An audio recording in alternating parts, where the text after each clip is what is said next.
È un grande evento, uno dei grandi eventi di quest'anno che verranno ricordati nei libri di storia. Il campionato italiano di ciclismo compie 120 edizioni e quest'anno spegnerà le candeline in Veneto. Un grande evento sportivo cui dal 21 al 23 agosto faranno da cornice tra le province di Vicenza e Padova le città murate di Bassano del Grappa, Marostica e Cittadella, con un passaggio anche nel Trevigiano, a Castelfranco ed Asolo. Il percorso come sarà?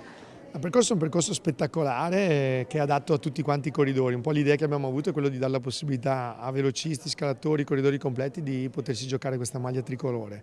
Quindi una salita nella carta facile e non troppo lunga, messa da ripetere più volte in una tempistica così breve, a mettere dentro la difficoltà del muro dell'attesa.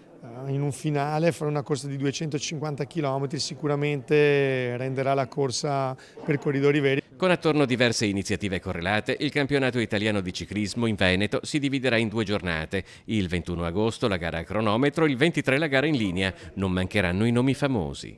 Partendo da Elia Viviani, che appunto Veneto, è stato campione italiano qualche anno fa, attualmente è il campione europeo in carica. Poi passiamo a Davide Formulo, anche lui appunto il campione italiano in carica, oltretutto anche lui veronese come Elia Viviani, e non dimentichiamo appunto Vincenzo Nibali, corridori come Bettiol che hanno vinto il Giro delle Fiandre, che poi comunque trovano nel percorso del campionato italiano forse il loro palcoscenico ideale. Il ciclismo in Veneto è di casa, genera un indotto superiore ai 2 miliardi di euro per la presenza delle principali aziende del settore e grazie al cicloturismo, offrendo una rete di percorsi ed itinerari ciclabili di oltre 1600 chilometri. Il 17% dei ciclisti italiani sono veneti e questo significa che c'è una partecipazione al ciclismo, al mondo del ciclismo e non solo alla parte atletica e agonistica, che è molto superiore a quello che è il valore medio della nostra regione. Il campione europeo in carica Elia Viviani di Verona e il campione italiano in carica Davide Formolo